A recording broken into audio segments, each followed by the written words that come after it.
Good afternoon, ladies and gentlemen. And it's a very important subject that we are discussing today, and I'm very happy that you are so much conscious about creating awareness about diabetes and hypertension. Because if you talk to me, the real pandemic is diabetes and hypertension. Although it's not an infection, so we can't use the term pandemic for these diseases. But these diseases are increasingly common, and with every passing day, the incidence is increasing, and the total size of the patient population is increasing in a very, very big way. So everybody should be cautious. Everybody should be following a proper lifestyle to ensure that diabetes and hypertension could be kept at bay. And if somebody has diabetes and hypertension, then the same advice will help him in controlling these situations in a big way. And purposefully, I will not be discussing here in this session about the choice of medicines, because there are so many medicines both for the treatment of diabetes and hypertension. And that's a very, very technical matter. And the doctor who is treating the patient devotes a lot of time to examine the patient and read all the investigation reports. And then finally, treatment is individualized. It's an individualized treatment.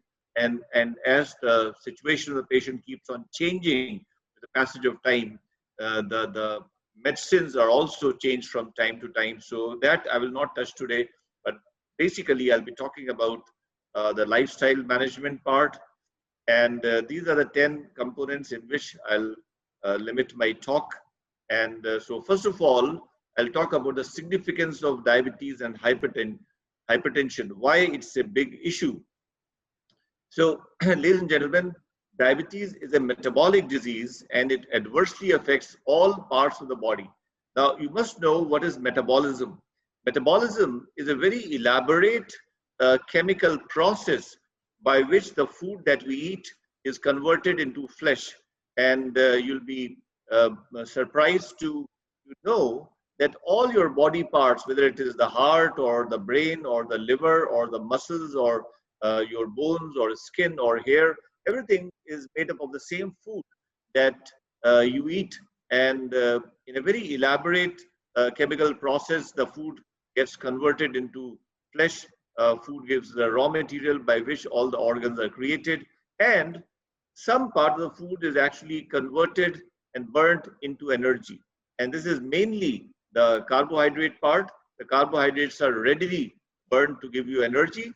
And when there is a defect in this process, then we call it a metabolic disease. So diabetes is a metabolic disease where this chemical process does not go on properly, and the carbohydrates are converted into sugar, and the sugar is not utilized properly for whatever purpose it is meant to give you energy. Then there are high levels of sugar in the blood, and this works like a toxin. Sugar is a general tissue toxin. Toxin is the technical term for something which is poisonous. You can consider it as a sweet poison, which over a period of time damages everything. Diabetes also causes vascular damage and narrowing of the blood vessels. So the blood vessels cannot dilate properly and provide enough blood which is needed by different organs. And many organs of the body over a period of time go through this chronic deficiency of blood supply is known as ischemia. So they go through a process of ischemic damage over a period of time. And hypertension, which is a very common association with diabetes, also causes this vascular disease and also damages the blood vessels and leads to blockage of the blood vessels. So hypertension causes narrowing and also hardening of the blood vessels and puts pressure on the heart. So heart tends to fail because if there is a lot of pressure in the blood vessels, then heart has to contract and push blood against higher pressure, and so there'll be more load on the heart, and there's more likely that the heart would fail. And these hardened blood vessels also have a greater chance of rupturing. That is known as this hemorrhage. So hemorrhage can occur in any part of the body, including the brain, and a brain hemorrhage can be sometimes fatal. So this is why these diseases are so important. So high sugar and high blood pressure or hypertension tend to damage the entire body for a period of time. though this damage is slow, but it is steady and it is continuous, it is progressive, it is accumulative, it is irreversible, and it is untreatable. So for that reason, it's so important, because you cannot bring back your organs in their original situation. And it is very wise that you should follow the proper lifestyle management to prevent that damage. And the speed of organ damage increases with time. So in the beginning, the speed is slow, but as the time passes, the damage of the organs becomes faster. Then there are certain organs of the body which are known as target organs in diabetes and hypertension. They are damaged preferentially. They include kidney. So there is kidney damage. There will be coronary artery disease of the heart, which causes heart attacks. There may be cerebrovascular diseases causing stroke and paralysis. There will be nerve damage, known as neuropathy, giving rise to abnormal sensations and pain and burning, etc. in limbs. There may be blindness because of damage to the eyes. There may be foot ulcers and gangrene in the legs. Sometimes in that situation, the leg has to be chopped off. There may be a sexual dysfunction, which are more common in men. There may be recurrent infections, because diabetes also give rise to immune system incompetence. And there is a problem known as gastroparesis, in which the food that you eat does not proceed in the abdomen and in the intestine properly, and you feel bloated and a lot of indigestion. So ultimately, diabetes and hypertension tend to reduce the lifespan and cause immense suffering in the final several years of life. And that is why these conditions are very important, and they should be either prevented, or when they happen, they should be managed very well. So the first line of management is dietary management. Whether you treat these conditions here in Dubai or in US, the first line of management is always to change the diet. So diet is the raw material with which body is created. The main problem in diabetes is that body is unable to utilize food. So naturally, dietary management is the cornerstone of diabetes management. It's also crucial in hypertension, and diet is to be regulated in all types of patients, whether it's a young patient or old patient, man or woman, lean or obese. All types of patients need dietary management. One golden rule is that people should take small multiple meals. They are better than one or two heavy meals, and diet must be altered in terms of both quality and quantity. So what are the principles for diet management? You should divide your food in 4 classes. The number one food is those food items which are prohibited. So they include different types of sweets, deep fried foods, fats, in general, red meat and high caloric vegetables like potato. They should be generally avoided. But when I say they should be generally avoided, means they can be taken on special occasions as per the advice of doctors or your dietitian. The second class of foods is those food items which should be taken in the minimum necessary quantities, and this minimum intake foods contain carbohydrates like bread, rice, pasta, noodles, etc. And there should be salt restriction.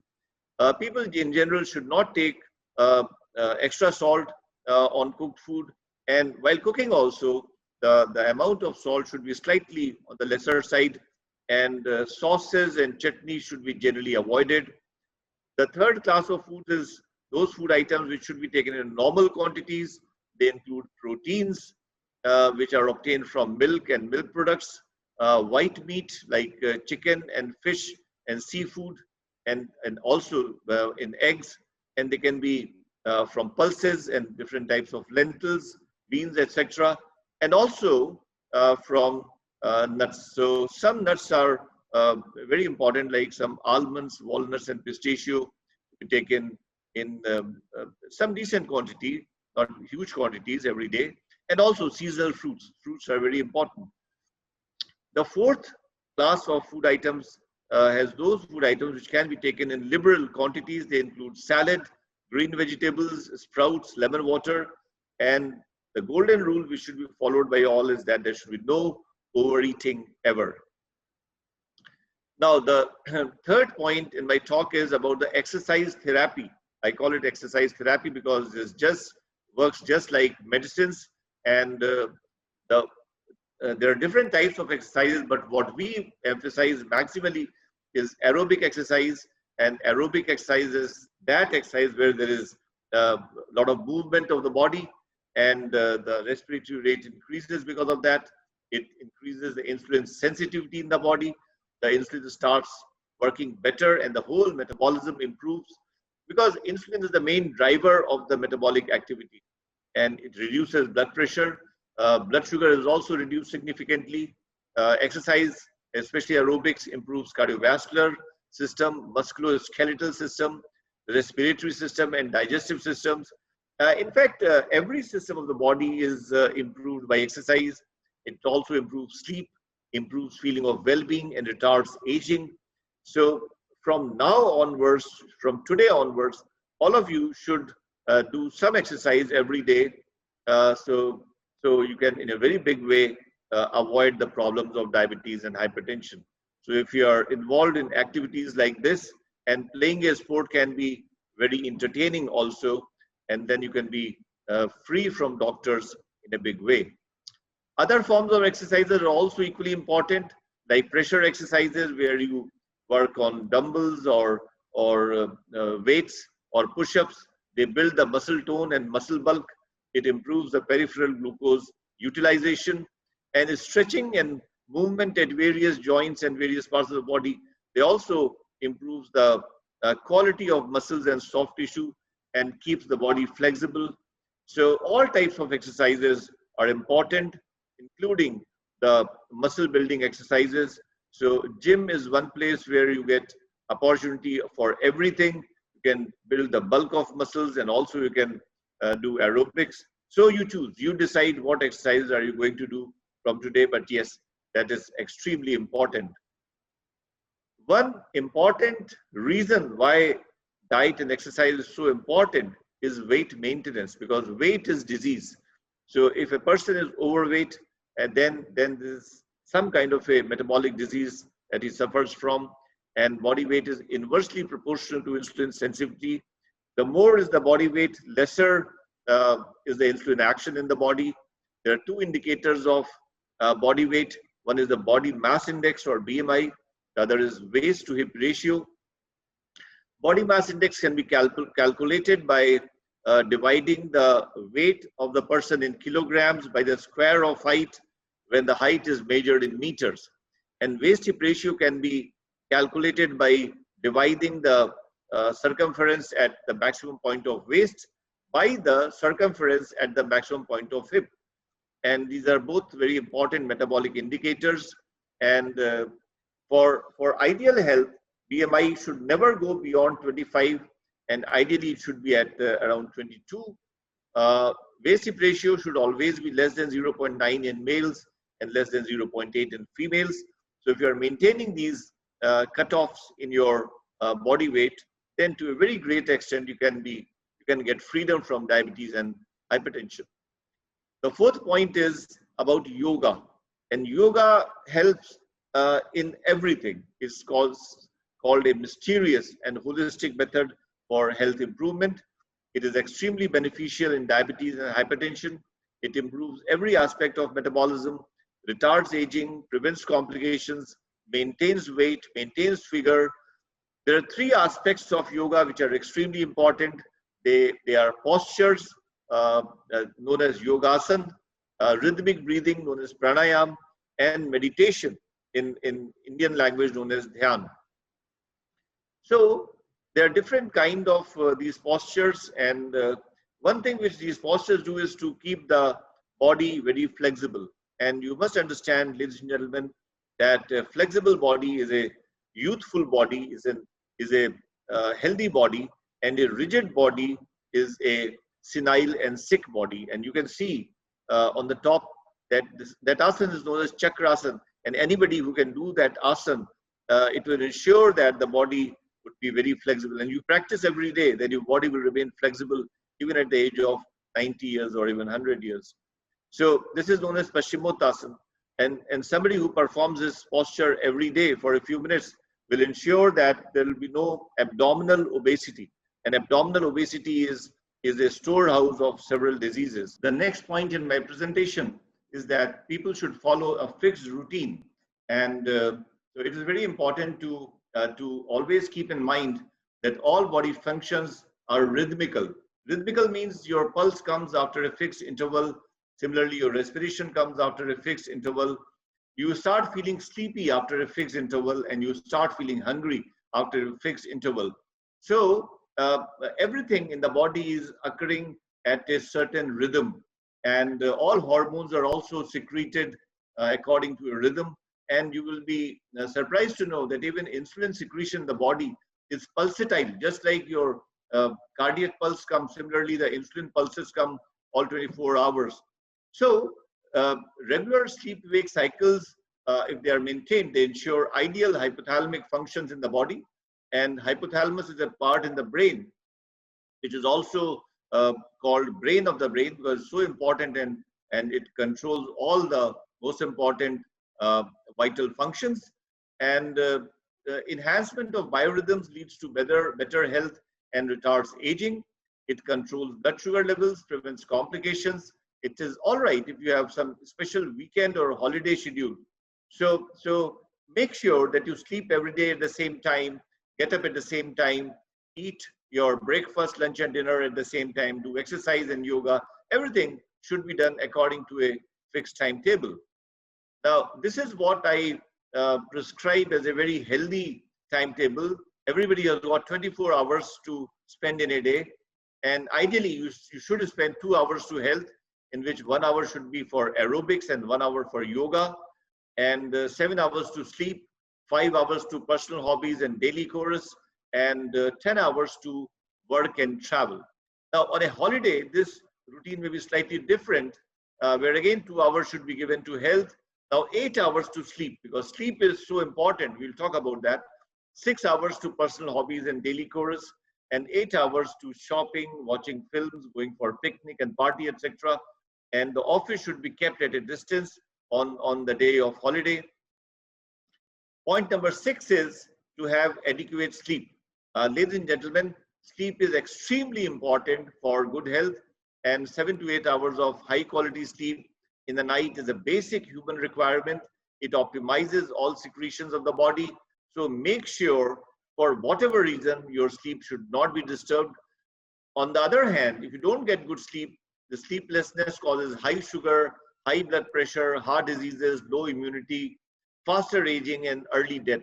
There's a small intervention which you have to keep in mind, and it goes a long way in controlling diabetes and preventing long-term diabetic complications and giving you a long and enjoyable life. Point number 7 is that there should be strong family bonds. I don't know whether you realize or not the importance of family bonding in your health. Family is a source of moral support, and family is a source of happiness and strength, both moral and physical. You are healthy if you are part of a happy family, and strong emotional ties should be maintained between family members. They enhance happiness levels. Husbands and wives must ensure that their basic physical needs are optimally fulfilled, and it is extremely important to spend significant quality time with family members. This is very seemingly unimportant and simple intervention, but it goes a long way in making you healthy and fit.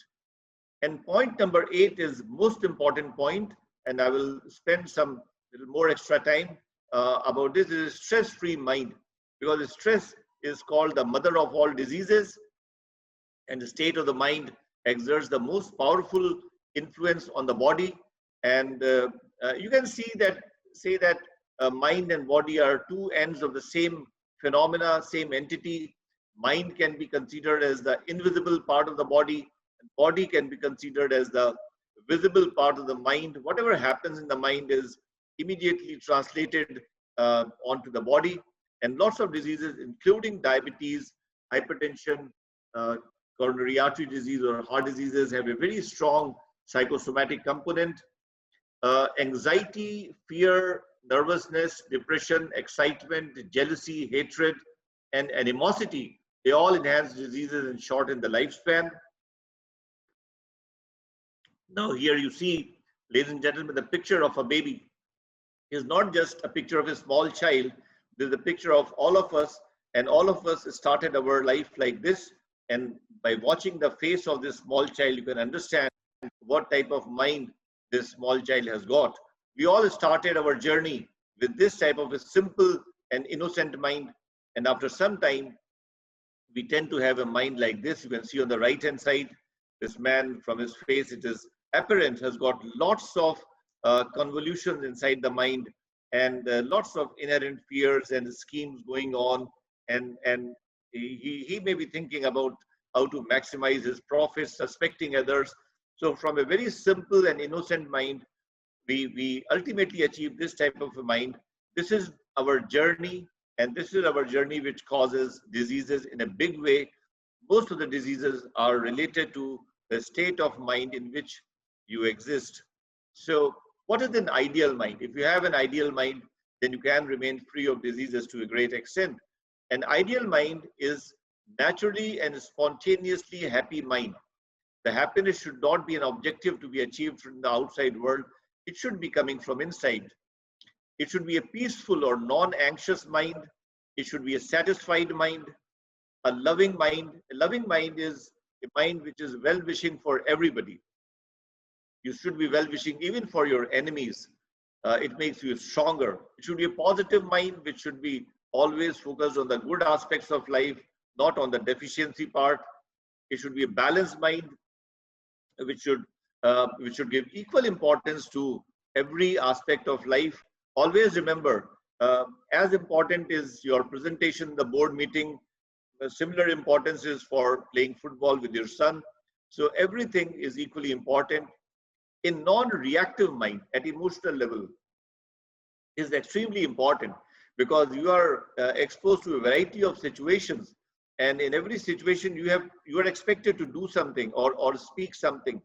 But at the same time, you also develop some anger or frustration or sadness, or some emotion creeps in along with your physical response. And that emotion, that emotional reaction was totally unrequired. It actually reduces your performance. So it should be a non-reactive mind at emotional level, and it should be a progressive and ever keen to change mind. Even on the last day of life, if there is something which can be learned, I will definitely like to learn even on the last day of my life. And all accepting mind, because one thing which is very important to always keep in mind, that all human beings are different. Nobody has got a perception just like me. Nobody has got a behavior just like me. Every human being is unique, and they should be accepted just like I accept myself. A mind full of gratitude, gratitude for whatever I have got, what is gratitude for just being alive and healthy. So gratitude gives you inner strength. And lastly, a self-centered mind. A self-centered mind is that mind which is always focused on what I have to do, what I am supposed to do, not cribbing or criticizing about what others are doing, what they did wrong, and what they should have done. I mean, your mind should not waver in the domain of other people. Your mind should always be focused on what you are supposed to do. And with changing situations, your activity and your response also keeps on changing. So the question is how to create that ideal mind. First of all, manage the lifestyle which I'm discussing here, which I'm talking here. Secondly, interact with people whom you appreciate, respect, and love. Don't tell me that there is no person in your life whom you appreciate, respect, and love. So if that is the situation, it is only because of a huge ego. You start appreciating goodness in people, respecting them, and having love for them, and you'll start imbibing their characters. Have friends, interact with friends. That is a very, very special relationship which changes the qualities of your mind. Pursue hobbies and have vacations. When you do what you love doing, then you, for the first time, experience timelessness. Make wise choices. Choose happiness, peace, and love over material things. Don't just become a money machine. Let money follow you. Don't chase money. If you are a good human being, if you are a good worker, then success will chase you, and continuously learn from people around you and put that learning into your behavior. Point number 9 is that you should always go for essential periodic follow-up visits if you have diabetes or hypertension, because diabetes and hypertension are chronic diseases. They require lifelong supervision and treatment. Situation deteriorates gradually with the passage of time. Treatment is protocol based and we don't have to wait for symptoms or complications. Symptoms and complications are to be prevented and avoided by a proactive approach. And if something goes wrong, then it's some kind of a treatment failure. In usual situations, every subject with diabetes or hypertension is expected to see the doctor once in 3 months. But in certain situations, you can see the doctor more frequently. That is during any unexpected problem, any intercurrent acute illness or infection, or when blood sugar or blood pressure goes out of the range for no obvious reason.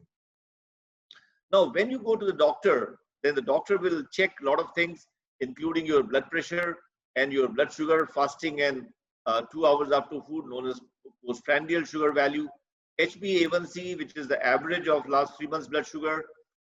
They will also check lipid profile, which is a study of different fractions of cholesterol, urine microalbumin test, kidney function test, vitamin D test, vitamin B12 test, foot examination for neuropathy, eye check in all diabetics once in a year, and the heart checkup as per requirement or once in 2 to 3 years.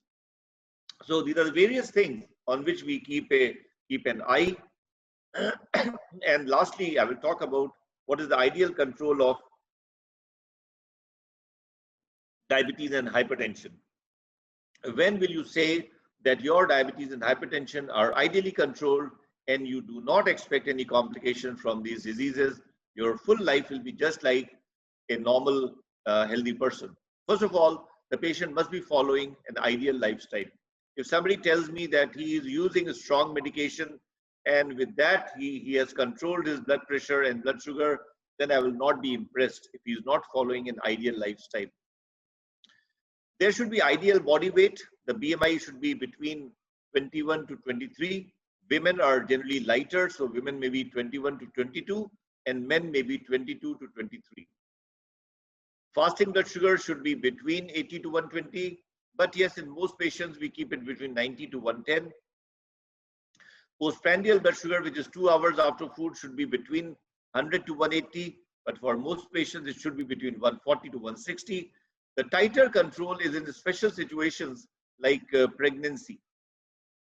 The HbA1c should be less than 6.5, and if not possible, that level of good control, then at least it should be less than 7. Total cholesterol should be less than 200. LDL, the bad cholesterol, should be less than 100. HDL, or the good cholesterol, should be more than 40 in men and more than 50 in women. The triglyceride should be less than 150. Blood pressure should be as close to 120 by 80, which is the bookish ideal, as possible.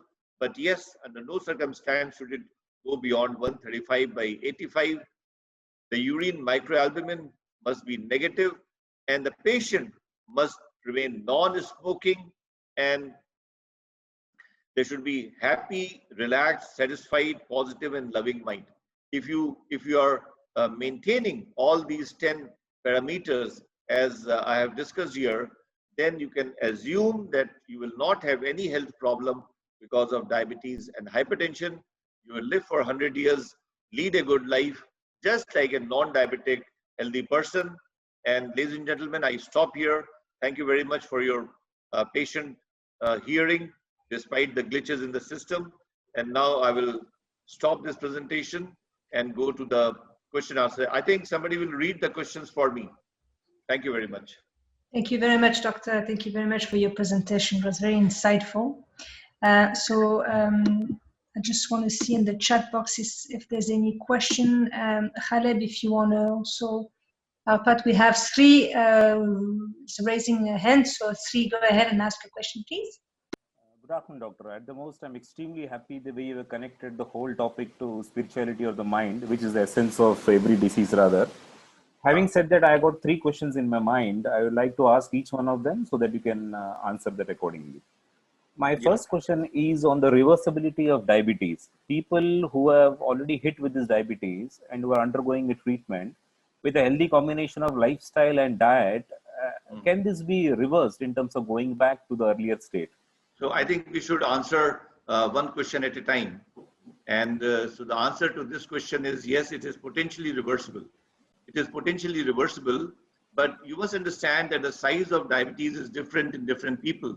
Some people have got mild diabetes, some people have got very severe diabetes, and they start taking insulin within 6 months from the time of diagnosis. So mild diabetes has got more chance of reversal, and severe diabetes has got less chance of reversal. And it is also important as to when the person starts trying for reversal. If the person starts maybe like 10 years after onset of diabetes, then it may not be possible. But if he tries right in the beginning, then reversal is possible. I mean, you cannot just say that reversal is possible or not possible as a blanket rule for all. No, it is applicable as to the situation of the person, the size of his disease, and the duration. And then this reversal is possible by very strict lifestyle change. One of my patients who is from Tamil Nadu, after meeting me and after getting my TED talk on how to maintain sugar and the pressure, he started running. And in 10 months' time, he increases running to 10 kilometers every day and exercising in the gym for 5 days a week. He has lost 18 kilograms of weight, very strict on diet. He has started looking like a model and his diabetes has reversed. So reversal is possible in some cases by a very strict control of lifestyle. The Excellent. next question. Yeah, My second question was on the diet. In your presentation, you highlighted on rice. yeah, And I understand that brown rice glycemic index is much lower than the white rice. So that's right. people who are habituated to eating rice, I mean, Yeah, as an upbringing. So yeah, what will be your take on having brown rice instead of white rice for people who cannot avoid rice? yeah. So let me tell you that all types of rice and all types of bread, that is all carbohydrate. Everything is carbohydrate. Even vegetables are carbohydrate. But as you pointed out, there's something known as the glycemic index, which is variable. And the chapatis have got or the bread has got lesser glycemic index as compared to rice, and brown rice has got lesser glycemic index as compared to white rice. So I mean, if you compare, then white rice may be the worst of all in terms of glycemic index, and the brown rice is better than that, and bread, if it is whole wheat bread, then it is better than that. So I'm not saying that the person who is diabetic cannot eat white rice at all, but maybe the quantity has to be restricted. But yes, if the person is happier with the brown rice is better. If the person is happier with whole wheat bread, then that is better. And the quantity should be calculated. There are some complex calculation about the calorie requirement of the patient according to the patient's height, weight, and BMI, and the patient's blood sugar levels. So your dietitian will do it for you.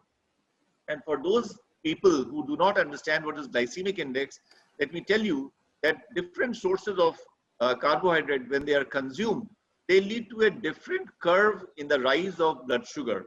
So low glycemic index foods are those foods where the rise in the blood sugar is much slower, and higher glycemic index foods are those foods where the blood sugar rises very acutely and very fast. And because the system is weak, it cannot uh, tackle a fast rising blood sugar, but it may be better equipped to tackle a slow rising blood sugar. And you can imagine that the highest glycemic index would be of glucose or sugar if it is taken just like that, followed by white bread and white rice, and then followed by other things. So yes, you're right that brown rice is better than white rice, and whole wheat bread is better than rice. My last question is more of self-awareness. I am made Yeah, to yeah, understand that the readings of fasting blood sugar have come down what it was a decade back. I'm told yeah, that it was around 140 some 10, 15 years back. It has come down to 100 in terms of measuring. yeah, yeah. So, are we saying that medical science has advanced, wherein these readings are taken more of a precautionary measure to tackle at an early stage, or No, these no. readings are Actually, it's genuinely a changed? very complex thing to understand, because human lives cannot be cannot be demarcated in black and white that 125 is bad health and 126 is very bad health and 125 is very good health. So these very black and white demarcation lines are not possible. But you see why we are careful about diabetes. Not because diabetes gives rise to any symptoms. Diabetes generally does not give rise to symptoms. But the problem is that after 10 years or 15 years, diabetes will cause cardiac failure or renal failure. So it was seen that as the blood sugar rises, then the rate of damage of heart and kidney and chances of a stroke also increase in the same proportion. So ultimately a line has to be drawn where you will say that now the risk has significantly increased. So earlier that was 140, but there were several reports. I mean, now there's about more than 2 decades old. And there were several reports which suggested that in those people who had blood sugar of 126 or more, the incidence of these complications was very high. So the limit was brought down from 140 to 126, although there are no symptoms. But if you talk about in terms of the incidence of cardiac failure and renal failure, then that is significantly more 126 and higher rather than up to 125. Then there is also some gray area from 100 to 125. So this gray area also means that there is an increased risk, but not as high as it is beyond 126. So there are 3 categories. Up to 99 is normal.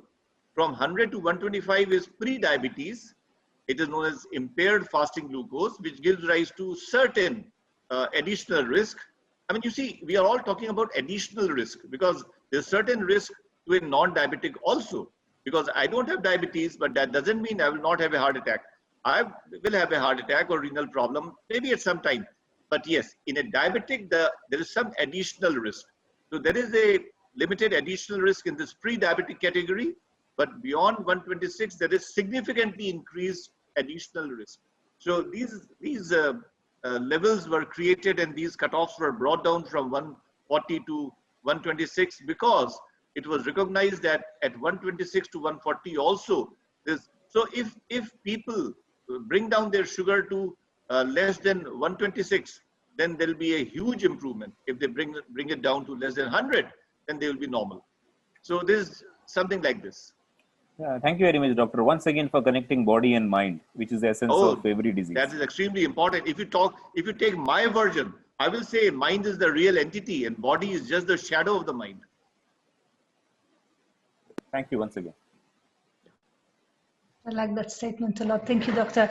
I have 2 questions. The first one is how often should an individual not affected by diabetes or have any high blood pressure, how often should an individual monitor his or her cholesterol or BP levels?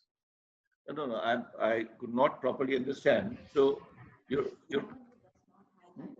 how often should people that are not connected, that do not have, that are not diabetes or have high blood pressure, how often should they monitor their cholesterol level and blood pressure level? Actually, yeah, if there is a family history, and if there is a family history, then they should start doing it once in a year after the age of 30. And if there is no family history, then also they should start doing it once in a year after the age of 40. So after 40, everybody should do it once in a year. But if there is a family history, it should be started a decade earlier. And thank you. And are men more prone to it than women, or it doesn't really matter? Really, no, everybody. Everybody. I mean, okay. There is no sex difference between men and women as for diabetes and hypertension. Okay, very, very clear. Thank you. My second question is, you briefly mentioned how to measure one's BMI, but what tools are required to take the measurements, and can any individual measure his or her own BMI? I'm personally interested because I do a lot of gym, a lot of physical activities, and I wish I'd known how to measure my BMI before I started gymming, so that I could know the before and the after. Yeah, actually, we are doing this measurement for our clinical guideline. We just want to understand, are we healthy or are we prone to complications or we are prone to develop diabetes? So we are not performing a research where 1/4 of a millimeter is important. So for general purposes, for general clinical purposes, a measuring tape is all that you need, and a weighing scale. So weighing scales are available in the market. You can take your weight in kilograms on that weighing scale. They are fairly sensitive scale, and keep in mind that you always compare yourself on the same scale. So because scales may be different, somebody takes the weight at his own house, and which gives a different weight, and then in our hospital the machine gives a different weight. So there may be difference in machines, but if you compare yourself on the same machine, then you get a fair idea of whether you are losing or gaining. So so just two things are needed: a weighing scale and a measuring tape. You stand against a wall, put some scale on your head, flat, absolutely horizontal, make a mark there, and then see what is the height, measure it with a tape. If you do it in meters, if it is like 170 centimeters, we will call it 1.7 meters. Then you make a square of this, square of height, and divide your weight in kilograms by the square of height in meters. That is your body mass index. And measuring the waist hip ratio is even simpler. You just put your measuring tape around your waist and see what is the circumference at the maximum point of the waist, and then divide it by the circumference at the maximum point of at the hips. So this is the waist to hip ratio. Yes. Simple. Okay, very cool. Very clear. Thank you so much, doctor. We have another question from Binoy. Binoy, do you want to come on, or do you want me to read it out? Yeah, if you can, it's only about how we can, if we can share the presentation with all the participants. So, yes. So what is the question here? Can we share the PowerPoint presentation? Are we able to have access to this beautiful presentation you've put together? Oh yes, I'll be very happy. If Wonderful. My presentation can help somebody, I'll be very happy.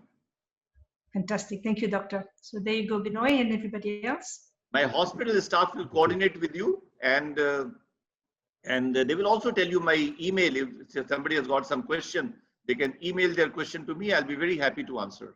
Oh, thank you, doctor. That's fantastic. There's another question from Ria. Ria, do you want to come on, or do you want me to ask the question? Okay. I don't mind. I wanted to check with you. Thank you, doctor. That's very insightful, the presentation. Yeah. I wanted to ask you, for someone that has a lot of caffeine through the day, does that impact someone that has hypertension? Is that something that can increase chances, possibly? Chances of what? Of hypertension or blood pressure, increased blood pressure. Caffeine, does that have an impact with this? Yeah. Caffeine can increase the blood pressure over a short-term period. But you see, caffeine has got bimodal action, because caffeine to some people also gives rise to a lot of mental relaxation, and mental relaxation can actually reduce blood pressure. So it has got a bimodal action. It cannot be considered as a blanket rule that it will increase blood pressure or decrease in all people. It depends on your basic personality also. And if caffeine is giving you relaxation, maybe it will bring down blood pressure. And if it is not giving you relaxation and you are taking it just as a habit, the chemicals sometimes can increase blood pressure. So you cannot say one way or the other it is good for. I mean, basically, I will feel that not from the point of view of blood pressure, but from the point of view of its stimulatory action on the brain, and it causes a certain degree of sleep deprivation, that it should be limited. I'm not in favor of large quantities of tea and coffee, and basically because of its stimulatory action on the brain. Yes, I've actually heard that before. It tends to cause withdrawal, I think, if you pull back from your daily dose of caffeine. Okay. Thank you so much, doctor. Okay. There's another question from Sri. Sri, do you want to come on? Doctor, I wanted to ask one more thing on medicines. I understand that every medicine has got its pros much better than slight side effects what it has got, and it's very important. But for a person who is marginally above the pre-diabetes range, say around 126, 127, if at all medicines can be consciously avoided with a focus more on diet and exercise, how important do you view the role of medicines in really controlling it? I mean, is it possible just to avoid those? No, absolutely. You are absolutely correct that medicine should never be the chosen path, the preferable path. because medicines will always have some or the other side effect. But now the policy of most doctors around the world is different, because we know that sugar is a toxin, it's like a poison, it is continuously damaging your systems, and day and night, whatever may be the situation, that sugar is causing functional and structural damage to the organs. So now we feel that it's more important to bring it down fast rather than avoid medicines. So now most doctors, including me, our pattern of work is that we give medicines in the beginning, bring it down fast, and in the meantime, encourage people to change their lifestyles and then de-escalate. Maybe after 3 months or 6 months, we go on reducing the medicines and ultimately stop it. So in some of my patients, they have gone up to 4 medicines for diabetes, and ultimately when they change their lifestyle, they got freedom from all the 4 medicines. So getting freedom from medicines is very much possible. It's all about how strongly you are determined to change your lifestyle. So if that determination is not there, then sugar will gradually damage your organs, and you are avoiding medicines. The sugar will not come down because that determination is missing, and the damage will go on increasing. So the strategy which is most popular and most common is to give medicines in the beginning, change lifestyle to take a U-turn totally and change it to 180 degrees, and then get rid of the medicines in 3 to 6 months' time. Oh, that's very encouraging. Thank you, doctor. Yeah. All right. Anybody else has any questions? If not, I think we will close the session. And Dr. Vipin, really, once again, a very big thank you from Infiniti of Arabian Automobiles and AWR company. We want to thank you for this very interesting and very insightful presentation and talk that you've delivered to us on diabetes and hypertension. And we'll get in touch. I think we'll get in touch with your team members to get a hold of this amazing presentation. I want on my side, I want to thank also Ria and the CNB PR team that's put together this session, which was requested by our colleagues, internal colleagues. So I think it really delivered the message. And yeah, so thank you very much to Ria and the team, and thank you, Doctor, and your team as well for taking the time today. Yeah, thanks a lot. Thank you. Doctor. Thank you very much, everyone.